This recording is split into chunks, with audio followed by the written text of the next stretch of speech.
कौन लोग दोषी हैं 1971 में बनी हुई परियोजना को समय पे क्रियान्वयन न करने के? इस सरयू नहर राष्ट्रीय परियोजना प्रधानमंत्री मोदी जी के विजन के परिणाम स्वरूप प्रधानमंत्री कृषि सिंचाई योजना के कारण यह योजना बन पाई और इसके कारण 14 लाख हेक्टेयर लैंड को अतिरिक्त सिंचाई की सुविधा प्राप्त हुई है। ऐसे ही अन्य अर्जुन सहायक परियोजना हो, बाण सागर की परियोजना हो, ये सभी परियोजनाएं ऐसी थी जो पिछली सरकारों के विजन के अभाव के कारण और कोई विजन डॉक्यूमेंट न होने के कारण आधी अधूरी पड़ी हुई थी। प्रधानमंत्री मोदी जी ने 2014 में आने के बाद इन सभी का क्रियान्वयन उस रूप में किया। सिंचाई परियोजनाओं की धीमी विस्तार, आधुनिक तकनीक, मार्केट से लिंक करने का कोई प्रावधान नहीं और सीधे वित्तीय सहायता किसान के अकाउंट में नहीं। पशुपालन, डेयरी और मत्स्य के क्षेत्र में योजनाबद्ध निवेश का अभाव, कृषि आधारित उद्योग सीमित क्षमता से ही चल रहे थे।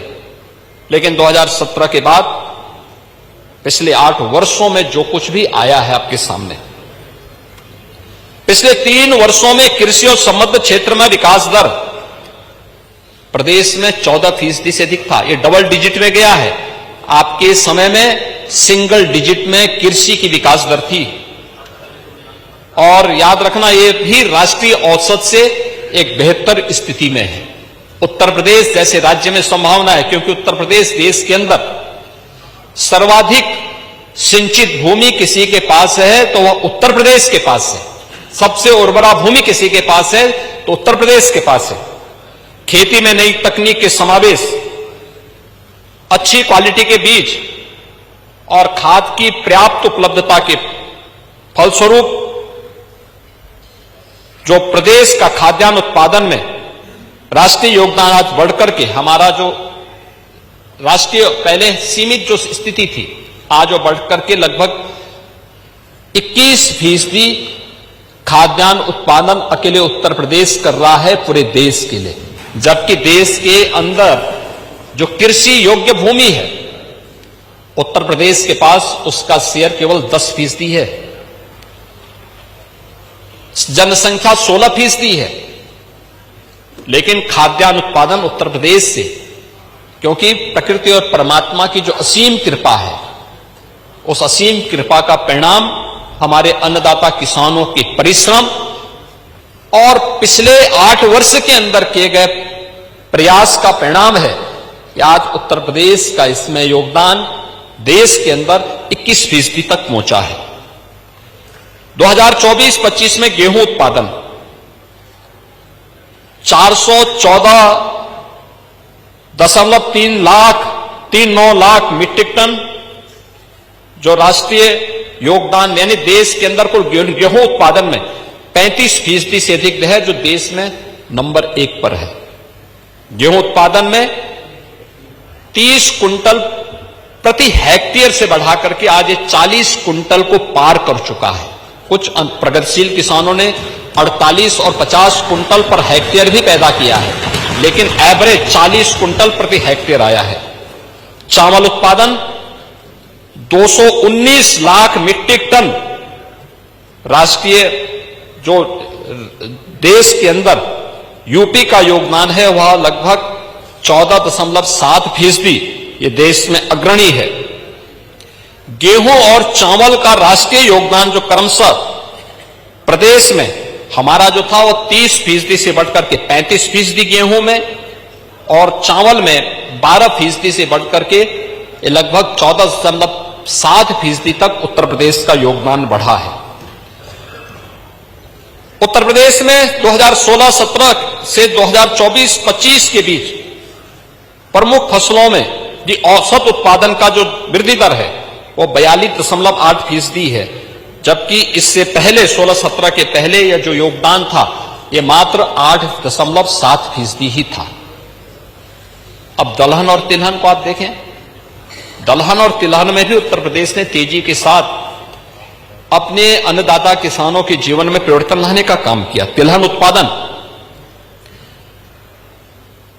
29.2 लाख मीट्रिक टन, आज यह लगभग 7% तक यूपी पहुंचा है राष्ट्रीय योगदान में, लेकिन 16-17 तक यह था मात्र 3.3% का योगदान था। तिलहन उत्पादन में 8 वर्षों में 46.6% की वृद्धि हुई है। दलहन उत्पादन में उत्तर प्रदेश ने 35.6 लाख मीट्रिक टन राष्ट्रीय योगदान जो इसमें का उत्पादन किया, जिसमें राष्ट्रीय योगदान 14.1%। 2016-17 की तुलना में अगर आप देखें तो 2016-17 तक ये केवल 9.1% था, तो 9.1% से बढ़कर के हम आज 14.1% तक पहुंचे हैं। और दलहन उत्पादन में भी उत्तर प्रदेश ने 8 वर्षों में 46% की वृद्धि की है। गन्ना और चीनी उद्योग के बारे में, गन्ना उत्पादन आज 2453.5 लाख मीट्रिक टन, यानी अगर राष्ट्रीय योगदान में हम देखेंगे तो देश के अंदर कुल गन्ना उत्पादन का 55% उत्तर प्रदेश उत्पादन कर रहा है। देश में नंबर 1 पर आज के दिन पर उत्तर प्रदेश है। हमारे सदस्य पंकज मलिक कह रहे थे कि 14 दिन में गन्ना मूल्य का भुगतान, 120 चीनी मिलें चल रही हैं, 120 में से 105 चीनी मिलें ऐसी हैं जो 14 नहीं, अब 1 सप्ताह के अंदर गन्ना मूल्य का भुगतान कर रही हैं। 15 चीनी मिलें हैं जिनका भुगतान लेट है, और सरकार ने उनके खिलाफ भी FIR लॉन्च करके उनको सुनिश्चित किया है कि जो गन्ना समय पे भुगतान नहीं करेगा उसके गन्ना क्षेत्र में उतनी ही कटौती करके भुगतान करने वालों को गन्ना हम उपलब्ध करवाएंगे। महोदय, अब तक 17 से अब तक उत्तर प्रदेश के गन्ना किसानों के पास 2,86,000 करोड़ रुपए का गन्ना मूल्य का भुगतान DBT के माध्यम से किया गया है। अगर मैं इसको 2000 से 2017 के बीच की तुलना करूं, यानी 1996 से 2017 के बीच की बात तुलना करूं, तो उससे यह 72,000 करोड़ रुपए से अधिक भुगतान किया गया है गन्ना किसानों को। केवल 8 वर्ष में, 22 वर्ष में जितना गन्ना मूल्य का भुगतान आप किए हैं, उससे 72,000 करोड़ रुपए का अधिक गन्ना मूल्य केवल 8 वर्ष में उत्तर प्रदेश के अंदर हुई है। 3 नई चीनी मिलों की स्थापना हुई है, 6 पुनः संचालित हुई हैं, 38 की क्षमता विस्तार हुआ है, और इसके माध्यम से 1,25,000 से अधिक युवाओं को रोजगार भी उपलब्ध हुआ है। इथेनॉल उत्पादन 2016-17 में केवल 42 करोड़ लीटर था, आज यह बढ़कर के 177 करोड़ लीटर हुआ है, जो देश में नंबर 1 पर है। औद्यानिक फसलें भी, जो किसानों की आमदनी को कई गुना बढ़ाता है। आलू उत्पादन में आज उत्तर प्रदेश 40.7% का शेयर उत्तर प्रदेश का है। केला उत्पादन में 18.8% का योगदान उत्तर प्रदेश का है। सब्जी उत्पादन में 19.3% का योगदान उत्तर प्रदेश का है, और अन्य औद्यानिक फसलें में 16.3% का है। और कृषि विविधीकरण में भी विभिन्न फसलों के साथ सब्जी, फल और सब्जी की खेती करने में देश में भी आज उत्तर प्रदेश नंबर 1 पर है। और उत्तर प्रदेश राज्य औद्यानिक निर्यात प्रोत्साहन बोर्ड का गठन भी हमने यहां से खाद्यान्न को निर्यात करने के लिए देश के अंदर एक व्यवस्था बनाई है।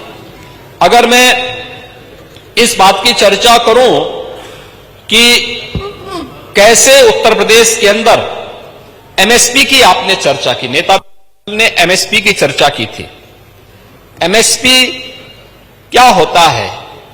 2016 तक आपने किसानों के आंखों में धूल झोंकने का काम किया था। उनके खाद्यान्न उत्पादन को बिचौलियों के माध्यम से आपने खरीदने का काम किया था। कोई प्रोक्यूरमेंट सेंटर नहीं लगते थे, ये बिचौलियों के माध्यम से खरीद फरोख्त होती थी। आज डीबीटी के माध्यम से किसानों पर सीधे किया जा रहा है। और किसान के खाते में कितना पैसा गया है 2016-17-18 से 24-25 तक, अगर मैं बताऊं आपको, 70 लाख से अधिक किसानों को, जिनमें धान क्रय के लिए 457.09 लाख मीट्रिक टन का धान क्रय किया गया। और इसके माध्यम से हमने अन्नदाता किसानों के खाते में 88,951 करोड़ रुपए का भुगतान डीबीटी के माध्यम से सीधे किसानों के खाते में किया है। गेहूं खरीद में 51 लाख से अधिक किसानों के खाते में जिसमें उनसे खरीदा गया 204.26 लाख मीट्रिक टन गेहूं खरीदा गया और 35,933.46 करोड़ रुपए गन्ना ये धनराशि डीबीटी के माध्यम से उनके खाते में दिया गया। मक्का खरीद में 2018-19 में से 2024-25 तक 31,133 किसानों से 1.38 लाख मीट्रिक टन मक्का खरीद की गई है और जिसके माध्यम से 262.56 करोड़ से अधिक का भुगतान उनके खातों में किया गया।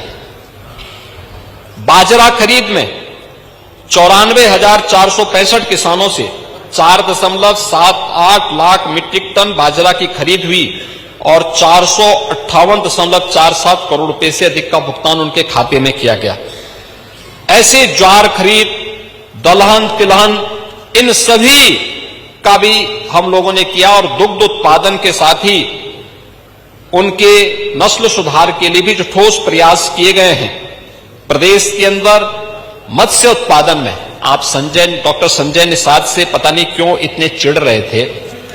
नहीं, आप चिढ़ रहे थे, मैं जानता हूं कि डॉक्टर संजय निषाद से आपकी चिढ़ मैं समझ नहीं पाया क्यों इतने चिढ़ गए। बार बार मेरे क्षेत्र में आ जाते हैं, यानी आप अपने क्षेत्र में भी उनको नहीं घुसने देते।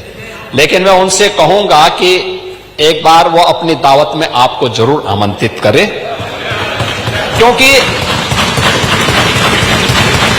देखिए उत्तर प्रदेश एक लैंडलॉक्ड स्टेट है और लैंडलॉक्ड स्टेट के कारण उत्तर प्रदेश में मत्स्य उत्पादन में देश में आज राष्ट्रीय पुरस्कार प्राप्त किया है।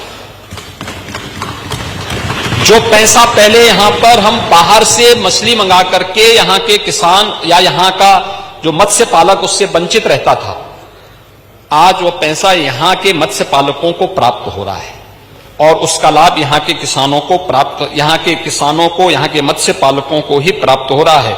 और यह कार्य पिछले 8 वर्ष में इसको दोगुने से अधिक बढ़ाने में सफलता प्राप्त की है। पीएम किसान सम्मान निधि,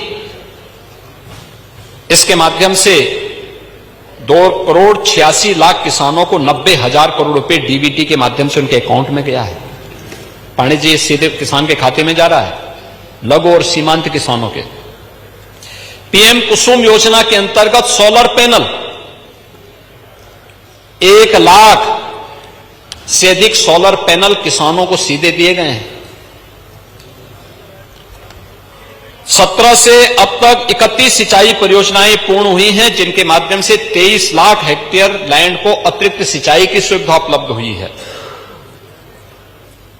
और लखनऊ में भारत रत्न पूर्व प्रधानमंत्री चौधरी चरण सिंह जी के नाम पर सीड पार्क उन्नत बीज किसान को मिल सके, इसके लिए बनाने की कार्रवाई प्रारंभ हुई है। और साथ साथ पहली बार हुआ है सिंचाई की क्षमता भी बढ़ाई गई है और 15 लाख से अधिक निजी नलकूप लगाने वाले अन्नदाता किसानों को फ्री में बिजली यानी फ्री में बिजली देने का काम भी सरकार ने किया है। पांडे जी, आप लोग तो अरे आ रहे आपके पास भी आ रहे हैं, घबराओ मत। आप लोगों का जो है, मैं देख रहा था कि आप लोग जब गौ माता के साथ भी धोखा दे सकते हैं तो किसको नहीं धोखा देंगे आप, और यही तो करते थे। जो गौ माता को धोखा दे देगा, गाय का दूध तो पीते थे, गाय को सड़कों पे छोड़ देते थे, कसाईयों के हवाले करा देते थे, यही होता था ना, बोचड़ खाने के हवाले करा देते थे। और ये डबल इंजन की भाजपा की एनडीए की सरकार है। 7,727 निराश्रित गौ आश्रय स्थल में आज 16,35,000 गोवंश रखा गया है। मुख्यमंत्री सहभागिता योजना के माध्यम से 2,46,426 गोवंश पशुपालकों को दिया गया है और प्रत्येक गोवंश का 1,500 रुपए हर महीने ये सरकार उन पशुपालकों को उपलब्ध करवा रही है, 50 रुपए प्रतिदिन के हिसाब से। और नंदनी कृषक समृद्धि योजना में डेयरी और दुग्ध उत्पादन हेतु 50% का योगदान भी दे रही है। आपने गाय का दूध पिया, लेकिन गाय के दूध को कहीं भी आपने उसके प्रति कृतज्ञता ज्ञापित कर सकेंगे? आपको तो गौ माता का ही श्राप ले डूबेगा।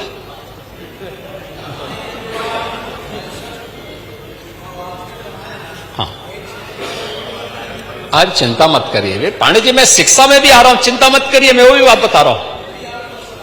नहीं नहीं, ये श्राप तो आपको लगता है, और इसलिए 27 में आने का सपना मत देखिए, इसलिए मत देखिए क्योंकि ये सरकार अपने आध्यात्मिक विरासत और प्रतीकों का भी सम्मान करती है और अत्याधुनिक विकास पे भी ध्यान देती है। ये सपना आपका सपना ही रहेगा। मुझे, आपका नाम माता प्रसाद पांडे है, लेकिन मैं पंडित श्यामनारायण पांडे की एक पंक्तियों को मैं पढ़ूंगा आपके सामने। उन्होंने कहा था, यूपी की जो विरासत है ना, यूपी की विरासत पर हर व्यक्ति नहीं बैठ सकता है, हर व्यक्ति नहीं आ सकता है। और उन्होंने कहा था कि ये महाकाल का आसन है, इस पर न किसी का शासन है। नित्य सिसक रहा कमलासन है, यह सिंहासन सिंहासन है। यह सम्मानित अधिराजों से अर्चित है राज समाजों से, इसके पदरज पोछे जाते भूपों के सिर के ताजों से।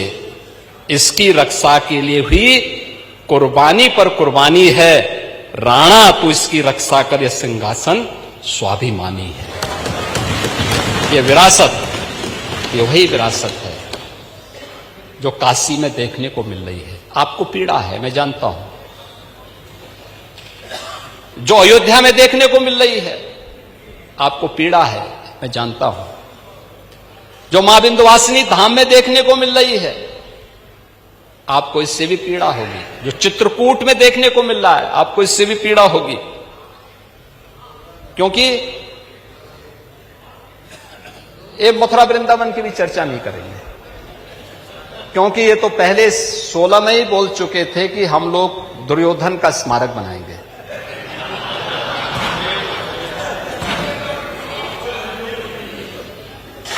महोदय, कृषि क्षेत्र में ही कौशाम्बी में, चंदौली में, सहारनपुर में, लखनऊ, हापुड़, कुशीनगर में हमारे पास उत्तर प्रदेश के अंदर 9 क्लाइमेटिक जोन है। इन सब में हमारे पास 89 यानी 89 कृषि विज्ञान केंद्र हैं। इन कृषि विज्ञान केंद्र में हर एक जो क्लाइमेटिक जोन है उसमें एक सेंटर ऑफ एक्सीलेंस विकसित करने के लिए कृषि विभाग से कहा गया और उस पर तेजी के साथ काम भी आगे बढ़ चुका है। और कुशीनगर में महात्मा बुद्ध के नाम पर ही कृषि और प्रौद्योगिकी विश्वविद्यालय के निर्माण कार्य को आगे बढ़ा चुके हैं। महोदय, इंफ्रास्ट्रक्चर की बात कर रहे थे। इंफ्रास्ट्रक्चर, मुझे आश्चर्य हो रहा था, यहां पे इनके एक सदस्य बोल रहे थे कि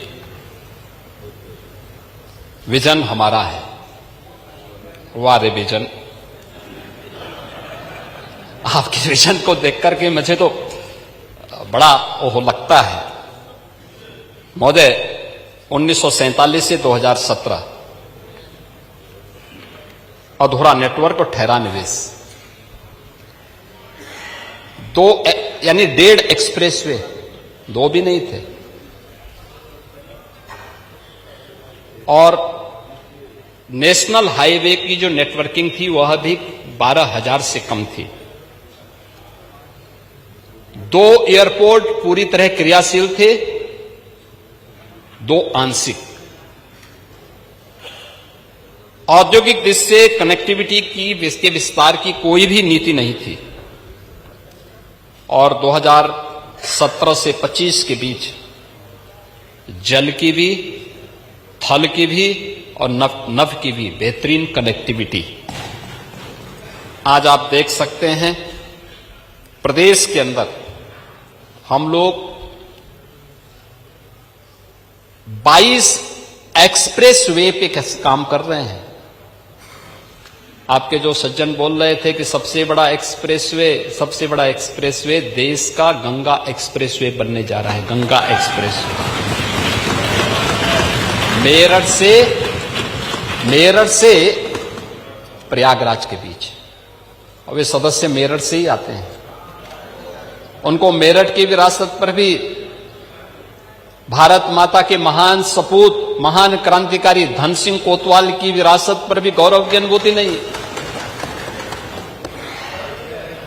उन पर भी गौरव की अनुभूति नहीं करते। उसी मेरठ को 12 लेन के एक्सप्रेसवे के साथ इस डबल इंजन की सरकार ने जोड़ा। नहीं तो मेरठ से दिल्ली की दूरी आपने 4 घंटे की हुई थी, आज 45 मिनट में इस दूरी को आप पूरा कर सकते हैं। रैपिड रेल, देश की पहली रैपिड रेल, दिल्ली से मेरठ के बीच दूरी 40 मिनट। पहला स्पोर्ट्स यूनिवर्सिटी यूपी का मेरठ में मेजर ध्यानचंद के नाम पे। उनको ये सब नजर नहीं आ रहा है, ये सब नजर नहीं आ रहा है।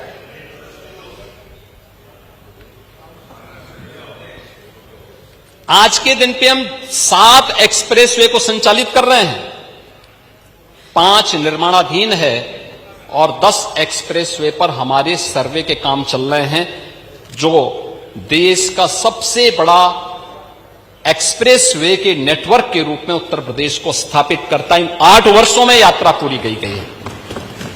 आज देश का सबसे बड़ा रेल नेटवर्क यूपी के पास, और दादरी में multi modal logistic hub, eastern and western freight corridor का जंक्शन, ये भी गौतम बुद्ध नगर जनपद में एक सुनियोजित रूप से लॉजिस्टिक पार्क की स्थापना का कार्य, हवाई अड्डे जो 2 क्रियाशील थे, 2 आंशिक क्रियाशील थे। आज प्रदेश के अंदर 16 एयरपोर्ट संचालित हैं। 16, आप लोगों के लिए कल्पना की बात है। 5 निर्माणाधीन हैं और 4 इंटरनेशनल एयरपोर्ट इसमें से संचालित हैं, और 5वां इस वर्ष के अंत तक हम लोग तैयार करेंगे, जो जेवर देश का सबसे बड़ा एयरपोर्ट होगा। हवाई जहाज के मेंटेनेंस, रिपेयरिंग और ओवरहॉलिंग के लिए MRO, इसके निर्माण की कार्रवाई भी हम लोग जेवर के पास करने जा रहे हैं। इंफ्रास्ट्रक्चर में यह सुधार न केवल हमारी लॉजिस्टिक की लागत को कम करता है, बल्कि निवेश और रोजगार के नए अवसर भी उत्तर प्रदेश के लिए प्रदान करता है। औद्योगिक विकास 1947 से 2017 बदहाल कानून व्यवस्था। स्वाभाविक रूप से जब व्यक्ति ही सुरक्षित नहीं तो पूंजी क्या सुरक्षित होगी। किसी भी निवेशक को प्लान करने या उसकी अरुचि को बढ़ाता है। औद्योगिक विकास नीति की शून्यता, पिक एंड चूज था, कोई पॉलिसी नहीं। पॉलिटिकल विल पावर की कमी थी, कोई राजनीतिक इच्छा शक्ति नहीं थी, और दूरदर्शी निर्णयों के कारण सार्वजनिक क्षेत्र की इकाइयों में तालाबंदी। कानपुर क्यों बर्बाद हो गया? कानपुर के सदस्य सर जी वहीं मुख्यमंत्री योगी आदित्यनाथ आज विधानसभा में बोल रहे, विपक्ष का जवाब दे रहे हैं और उन्होंने साफ तौर पर विकास को प्रधानमंत्री नरेंद्र मोदी का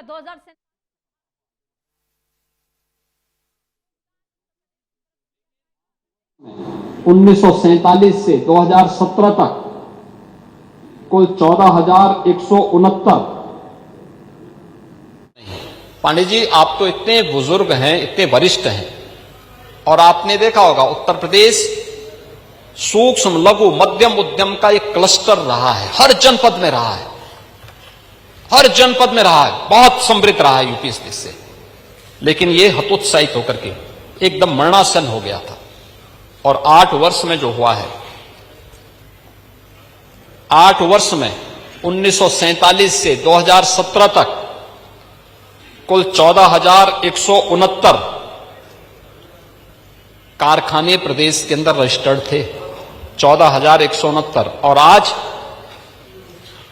पिछले 8 वर्ष में 27,295 कारखाने उत्तर प्रदेश के अंदर रजिस्टर्ड हैं। क्या यह निवेश नहीं हुआ है? हमने 45 लाख करोड़ रुपए के निवेश को आमंत्रित किया। हमारे एमओयू हुए हैं जिनमें 15 लाख को हमने ग्राउंड ब्रेकिंग भी कराया है, जमीनी धरातल पर उतारा है। इसके माध्यम से 60 लाख युवाओं को प्रदेश के अंदर ही रोजगार भी मिला है। और हमारे लगभग 3 से 5 लाख करोड़ रुपए के निवेश के प्रस्ताव पाइपलाइन में हैं, जिन पर अभी हम काम कर रहे हैं। इसके लिए 33 सेक्टोरियल पॉलिसीज बनाई गई। 1 डिस्ट्रिक्ट 1 प्रोडक्ट के माध्यम से उत्तर प्रदेश की परंपरागत उद्यम को प्रोत्साहित किया गया, उसको टेक्नोलॉजी के साथ जोड़ा गया, उसको डिजाइन के साथ जोड़ा गया, उसको पैकेजिंग के साथ जोड़ा गया, मार्केट लिंक किया गया, एक्सपोर्ट के साथ जोड़ा गया। और आज परिणाम है कि जीआई टेक के आधार पर अगर उत्तर प्रदेश को देखेंगे, देश में नंबर 1 पर 77 ऐसे प्रोडक्ट हैं यूपी के अंदर जो यूपी के परंपरागत उद्यम में आते हैं और जिन्हें जीआई टेक मिला है भारत सरकार का। और इसको जीआई टेक के माध्यम से इसने आज देश के और वैश्विक स्तर पर अपनी एक नई पहचान बना रही है। आदरणीय प्रधानमंत्री जी दुनिया के अंदर किसी देश में जाते हैं, उस देश के राष्ट्राध्यक्ष को देश के अंदर की ही बनी हुई और खासतौर पर उत्तर प्रदेश के परंपरागत उद्यम, जिसमें हमारे हस्तशिल्पी, हमारे कारीगर का श्रम लगा है, उसका पसीना बहा है, उसको सम्मान देने का काम करते हैं। और इसीलिए प्रधानमंत्री जी ने कोविड कालखंड में भी कहा, और अभी वाराणसी जब प्रधानमंत्री जी आए थे तब भी प्रधानमंत्री जी ने देशवासियों का आह्वान किया था, वोकल फॉर लोकल। यह हस्तशिल्पी, यहां का पैसा यहीं के हस्तशिल्पियों को प्राप्त हो, यहीं के कारीगरों को प्राप्त हो, समृद्धि के लिए आवश्यक है हम स्वदेशी को अपनाएं। और उस स्वदेशी की आपने क्या स्थिति कर दी थी, क्या स्थिति कहां पहुंचा दिए थे आप? हतोत्साहित थे, हतोत्साहित थे वे सभी लोग, प्लान कर रहे थे, भूखमरी के कगार पर थे।